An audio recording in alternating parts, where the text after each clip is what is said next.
नमस्कार जनकी में स्वागत है आपका। मैं हूं योगेंद्र। आप देख रहे हैं एक मुलाकात में आज हमारे साथ हैं राज्यसभा के नवनिर्वाचित सांसद और भाजपा के दिग्गज नेता मदन सैनी साहब। सैनी साहब, आपका जनकी में बहुत बहुत स्वागत है। बहुत बहुत धन्यवाद। और एक बार आपको फिर शुभकामनाएं देंगे आपको कि ये अवसर एक कार्यकर्ता का सम्मान भाजपा ने किया है, इसके लिए आपको बहुत बहुत बधाई।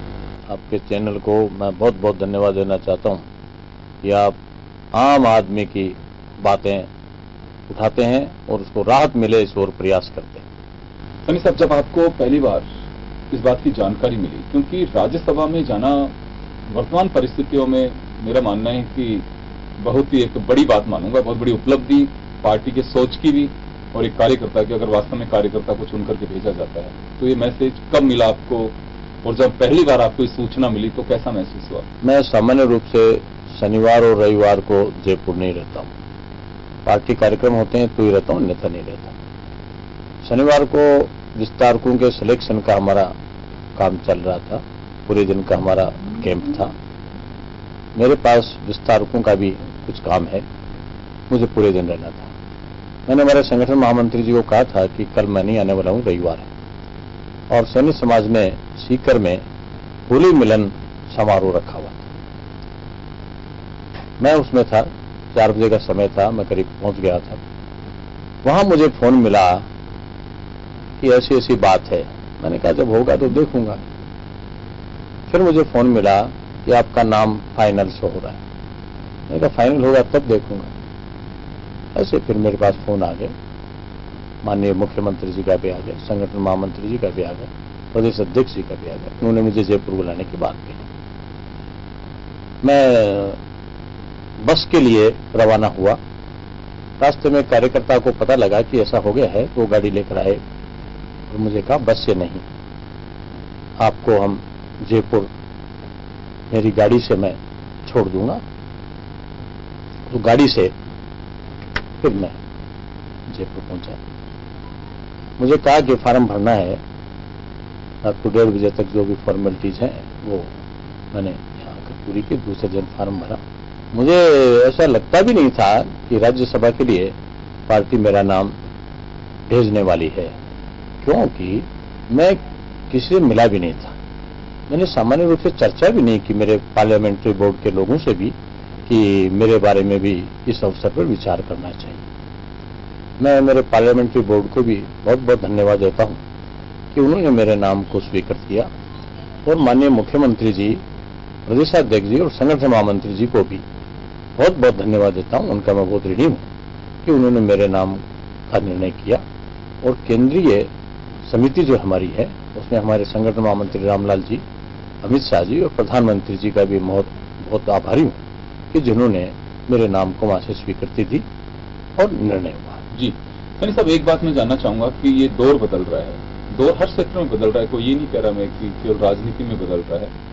एक वक्त हुआ करता था जब माना ही यही जाता था कि कार्यकर्ता का ही चयन होना, कार्यकर्ता कोई भी जाएगा, और बड़ी एक रायशुमारी होती थी। मैं बात कर रहा हूँ दर्शन शेखावत जी के वक्त की, जब भी राज्यसभा में यहाँ से गए लोग चुन करके। अभी हालात थोड़े बदल रहे हैं, सभी जगह बदल रही है नहीं कि, तो क्या बदलाव देख रहे हैं? और ये बदलाव अगर वास्तव में महसूस करते हैं तो ऐसा बदलाव क्यों आ रहा है? समाज में जब समाज का स्तर गिरता है, समाज में संस्कारवान लोगों की कमी होती है, तो ये हर फील्ड में उसका परिणाम आता है, असर पड़ता है। इसका राजनीति पर भी असर पड़ना स्वाभाविक है। हमारे जो संस्कार केंद्र थे वो क्षीण हो गए, इसलिए संस्कार देने का क्रम कमजोर हो गया। इस कारण से ऐसा लगता है कि पहले में और आज में बड़ा अंतर आ गया है, इसलिए लगता है। जी, कौन जिम्मेदार है सब इसका? अभी कहीं पे ये इसको एक लिए करना होगा ताकि वापस इसके लिए कुछ संगठन लगे कि वापस संस्कारवान लोगों की टीम खड़ी हो और वो देश में जो स्तर गिरता जा रहा है वो ठीक हो। इसके लिए मैं कहना चाहूंगा कि देश में राष्ट्रीय स्वयंसेवक संघ ने एक बहुत बड़ा नेटवर्क खड़ा किया और हर क्षेत्र में वो काम कर रहे हैं। परम पूज्य श्री गुरु जी से जब पूछा था कि संघ क्या कर रहा है, तो उन्होंने कहा था कि संघ तो समाज का संगठन ही करेगा, लेकिन संघ का स्वयंसेवक कुछ भी नहीं छोड़ेगा। आज इतिहास के पुनर्लेखन का मामला हो, आज विद्यार्थियों को संस्कार बनाने का मामला हो, आज मजदूर क्षेत्र में राष्ट्रभक्त मजदूरों का संगठन खड़ा करने का मामला हो, धार्मिक क्षेत्र में और धर्म को ठीक प्रकार से दिशा दे सकें ऐसे लोगों को खड़ा करने की आवश्यकता हो, हर क्षेत्र में। और सामान्य रूप से मेरी मोटी जानकारी में 40 के करीब संगठन हैं देश में जो हर क्षेत्र में राष्ट्रवादी विचारधारा को लेकर काम कर रहे हैं। लेकिन अभी संघ पे भी सवाल खड़े होने लगे हैं कि संघ भी अपने जो मूल विचारधारा है उसको छोड़ रहा है, और आरोप ये लग रहे हैं प्रतिपक्ष, जो आज की सरकार की प्रतिपक्षी पार्टियां, विरोधी पार्टियां हैं, कि संघ तोड़ने का काम कर रहा है। संघ जितना जोड़ने का काम कर रहा है इस देश में किसी ने भी आज तक किया ही नहीं। एक बार गांधी जी संघ का कार्यक्रम था, ओटीसी थी वर्धा में, वो उसमें गए थे और उन्होंने वहां पूछा कि हरिजन कौन है, तो कोई बोला नहीं। परम पूजनीय डॉक्टर साहब उस समय जीवित थे, तो उन्होंने कहा हमारे यहां कोई हरिजन नहीं होता। आप ये पूछिए सफाई का काम करने वाला कौन है, दूसरा काम जरा चमड़े का काम करने वाला कौन है, तो कार्यकर्ता खड़े हो। जब उन्होंने ये पूछा, काम के आधार पर पूछा, तो लोग खड़े हुए। गांधी जी को ये देखकर बहुत आश्चर्य हुआ, ये सब लोग एक ही जगह रहते हैं, एक ही भोजन करते हैं, एक ही पंगत में भोजन करते हैं, एक ही जगह बैठते हैं। तो उनको बड़ा आश्चर्य हुआ कि मैं जो नहीं कर पा रहा हूं वो संघ कर रहा है। ये काम संघ का तोड़ने का नहीं है, ये जोड़ने का काम है। और मैं आपको 2 तारीख की जो घटनाएं हुई, इस घटनाओं में आपने देखा होगा कि भारतीय जनता पार्टी की जहां सरकारें हैं वहीं ये उपद्रव हुए, बाकी जगह उपद्रव नहीं हुए। इसका मतलब क्या है कि विपक्ष जो है, कांग्रेस है, उसको अपना जनाधार खिसकता हुआ दिखाई दे रहा है, इसलिए वो समाज को तोड़ने का काम कर रही है। आपका कहना है कि 2 अप्रैल और 10 अप्रैल को जो भारत बंद रहा, या उस दौरान जो हिंसक घटनाएं भी हुई हैं, उसके पीछे कांग्रेस की साजिश है, उसका हाथ है, ये कहना? कांग्रेस का साजिश है, उन लोगों की भी साजिश है जो लोग इस देश के बारे में नहीं सोचते, केवल अपनी पार्टी के बारे में सोचते हैं, अपने छोटे मोटे हित के बारे में सोचते हैं। उनको चाहिए ये था कि कुछ बिंदु हैं जो देश से संबंधित होते हैं, उन पर कभी भी राजनीति नहीं करनी चाहिए। वो हमने भी नहीं करनी चाहिए, विपक्ष ने भी नहीं करनी चाहिए। और मुझे लगता है कि भारतीय जनता पार्टी इस ओर बहुत सजग है। एक बात मैं जानना चाहूंगा साहब कि पार्लियामेंट का आपने जिक्र किया है कि बजट सत्र महत्वपूर्ण बजट सत्र था, और मोदी सरकार का आखिरी बजट सत्र, संपूर्ण बजट सत्र आखिरी कह सकते हैं इसको। कांग्रेस लगातार ये इस बात का आरोप लगा रही है कि हम अविश्वास पे चर्चा चाह रहे थे, हमारे साथ और भी पार्टियां थी, कंसिडर किया जाना चाहिए था। सुमित्रा महाजन जी पे भी आरोप लग रहे हैं कि उन्होंने सिर्फ ये कहकर के टाल दिया हाउस को कि सुनाई नहीं दे रहा, कौन क्या कह रहा है, संख्या काउंट नहीं कर सकती, तो इसके रास्ते निकाले जा सकते थे। और अगर सरकार वास्तव में इतनी मजबूती के साथ में और संख्या बल के आधार में, मुझे नहीं लगता कि बीजेपी को कहीं कोई खतरा भी था, तो ऐसा अवसर क्यों दिया प्रतिपक्ष को, जो आज बाहर कहकर कहा जा रहा है कि जानबूझ करके और हमारी बात को नहीं सुना गया, और गतिरोध पैदा किया कि ये बैंक स्कैम्स हैं या चाहे दूसरे केसेज हैं, उससे पीछा छुड़ा सके सरकार। कांग्रेस के सामने तो बहुत अच्छा अवसर था कि सत्तारूढ़ पार्टी से जो भूले हुई है, बैंक स्कैंडल हो और भी उनके ध्यान में कोई स्कैंडल होता तो चर्चा के माध्यम से हो सकता था। महाराज इस समय में स्वयं उपस्थित था, नायडू जी ने बुलाया, विपक्ष को बुलाया, चर्चा की, 10-10 मिनट की राज्यसभा की कार्यवाही स्थगित हुई, बातचीत की, लेकिन वो इस बात के लिए तैयार ही नहीं हुआ चर्चा करने के लिए। यानी चर्चा वो करते तो अपनी बात कह देते, कोई बैंक स्कैंडल की बात थी उनके ध्यान में तो बताते ना वहां आकर, वो प्रेस में क्या बोल रहे हैं, टीवी पर क्या बोल रहे हैं, बाहर क्यों बोल रहे हैं, वहां बोलते ना। वो तो सबसे अच्छा मौका वही होता है, लेकिन उस मौके को उन्होंने फायदा नहीं लिया, उसका अवेल नहीं किया, क्योंकि वो चाहते ही नहीं थे। वो चाहते तो ये थे कि हंगामा होता रहे, और यदि चर्चा हो गई तो वो चर्चा करेंगे तो हमारी ओर से भी चर्चा होती, पक्ष की ओर से भी चर्चा होती, तो शायद उनकी कलैयां खुल जाती कि भ्रष्टाचार का निर्माण कहां से हुआ, भ्रष्टाचार को और शय किसने दी, इसलिए उन्होंने नहीं किया। और मतदान के लिए आप मुझे बताइए, कानून है, नियम है कि वेल में जब लोग होंगे तो मतदान नहीं हो सकता, खाली होना चाहिए। वो खाली नहीं किया, चले जाते बाहर और कहते मतदान कराओ, हम बाहर जा रहे हैं, तो मतदान की स्थिति आ जाती। अविश्वास प्रस्ताव पर दूध का दूध पानी का पानी हो जाता। लेकिन कांग्रेस के बाद जब तमिलनाडु के सांसद वेल में आए तो उस पर आरोप है कि सत्ता पक्ष ने उन्हें अपने एक टूल की तरह काम में लिया है और उनको खड़ा करवाया कि ताकि हंगामा रहे। जब कांग्रेस विड्रॉ हो गई थी वहां से वेल से कि हम जा रहे हैं, बैठ रहे हैं, चलिए अविश्वास पर चर्चा करवाई, नहीं तो कांग्रेस के नेताओं ने तो वहां भड़कीले भाषण दिए। मैं था वहां भड़कीले भाषण भड़काया उन्होंने कि जिस कारण से लोग गए नहीं। और मद्रास का तो भारतीय जनता पार्टी के लोग कहां हैं वहां?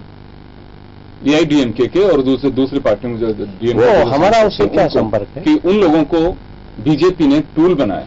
हमने टूल बनाया या कांग्रेस ने बनाया? वो हमारे पार्टी के एनडीए के घटक भी नहीं थे। एनडीए के घटक होते, वो कोई आता, जैसे हमसे तेलुगु देशम नाराज चल रहा था, वो जरा सारे समाचार पत्रों में जिसे आते हैं, तो वो भी, उनको भी हमने मनाने की बहुत कोशिश की। लेकिन कांग्रेस चाहती तो मतदान हो सकता था। चलिए सैनी साहब, आपके साथ चर्चा हम जारी रखेंगे, छोटे से ब्रेक के लिए रुकेंगे और ब्रेक के बाद हम वापस लौटते हैं।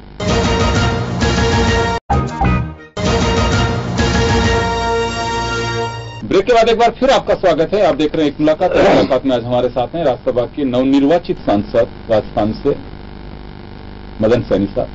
क्या वास्तव में उपवास, जिस उपवास को एक हथियार की तरह आजादी के आंदोलन में काम में लिया गया, लाल बहादुर शास्त्री ने उस वक्त देश की यूनिटी के लिए जिस उपवास को काम में लिया, अब उस तरह से उपवास हो पा रहे हैं? देश में जागृति होनी चाहिए किसी भी विषय के लिए, वो राष्ट्रभक्ति की जागृति हो, देश की एकता की जागृति हो, देश में सब मूल्यों को तोड़ने के खिलाफ जागृति हो।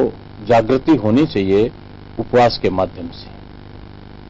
माननीय प्रधानमंत्री जी ने और अमित शाह जी ने 6 तारीख को यह तय किया था। हमने कोई उनका 9 तारीख का अनशन देकर हमने अनशन नहीं किया है। हमने पहले ही डिसाइड हो गया था कि अनशन होना है, और अनशन होना, इस बात को लेकर अनशन होना है कि सारे लोग, कांग्रेस ने जो राज्यसभा लोकसभा चलने नहीं दी, एक तरह से ये मखौल बना दिया इस हाउस को, जो सबसे बड़ा हाउस है, जहां जनता के हित के और नियम कानून बनते हैं, उसका उपयोग नहीं हुआ। तो इसके खिलाफ हमने एक रैली निकाली थी। आम अनशन जो किया था वो देश में हुआ था।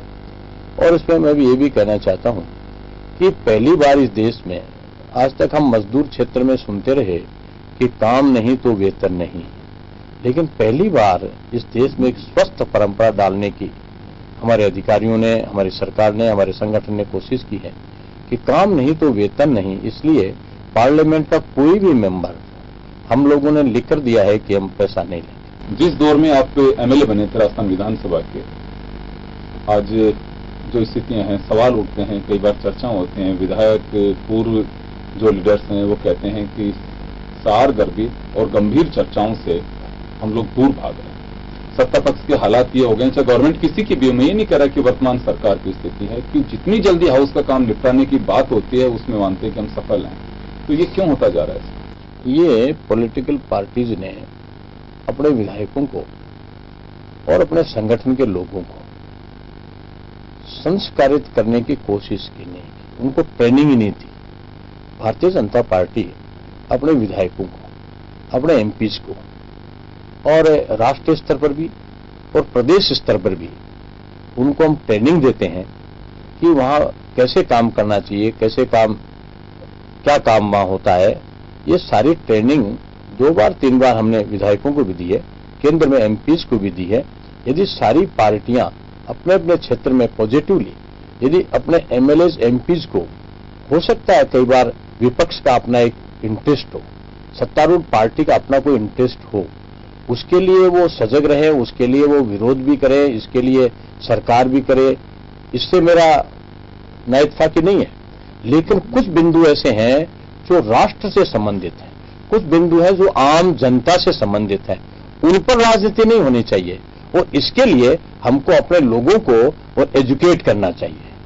तो भारतीय जनता पार्टी इसको एजुकेट कर रही है। और मुझे कहते हुए गर्व चलिए, हुआ। बहुत अच्छी बात है कि वो अगर आप संस्कारों को वापस लेके आने की कोशिश करें, लेकिन हालात ऐसे हैं कि दिखाई कहीं नहीं दे रहा है। कोई असेंबली ऐसी नहीं है जो ये दावा करके कह सके कि परंपरा तो ये होनी चाहिए कि जब दायरा बढ़ता जा रहा है समाज का, समाज की सोच डेवलप हो रही है, तो संख्या जो मीटिंग्स की है वो बढ़नी चाहिए। आज तो स्थितियां होगी कि गिरावट आ रही है कि आप देखिए मेंबर ऑफ पार्लियामेंट्स के स्पीच को आप देखिए और जो बैठ के चलती थी उनको आप देखिए, आज विधानसभाओं में देखिए बिल्कुल डाउन आ रही है लगातार। ये नहीं कि चलो पिछली बार से हम ज्यादा 2 कदम आगे बढ़ा सके।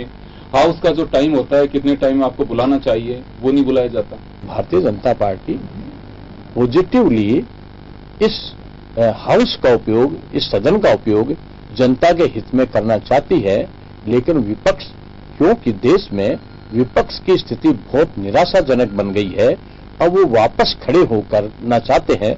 उसके लिए वो सब ये दाव पेच, ये लड़ाई झगड़े, ये स्तरहीनता जो बढ़ रही है वो उस कारण से बढ़ रही है। कुछ ऐसी चीजें हैं जो आपको लगता है कि हाँ, मुझे ऐसे कुछ फैक्ट्स हैं जो वास्तव में पार्लियामेंट के प्लेटफॉर्म पे उठाने चाहिए, कुछ ऐसे मुद्दे हैं आपने सोचा हो? मैं सोचता हूँ कि देश में जल स्तर नीचे जा रहा प्रांत में, और किसानों की एक बड़ी समस्या सिंचाई की भी है, आम जनता की समस्या पीने के पानी की भी समस्या है। इसके लिए मैं चर्चा करूंगा।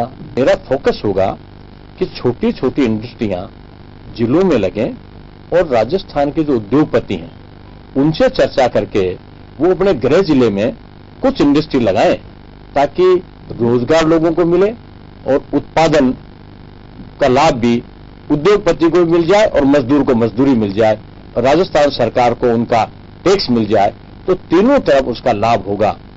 ऐसे ही मेरी कोशिश होगी कि मजदूर क्षेत्र में किस प्रकार से मजदूरों के हितों की चिंता, मैं मजदूर नेता हूं इसलिए मजदूरों के हितों की चिंता पर भी मैं ध्यान रखूंगा।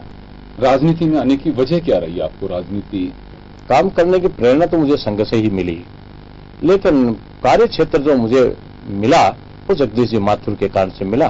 फिर ये काम बढ़ता ही चला गया। संघ में कैसे चले गए आप?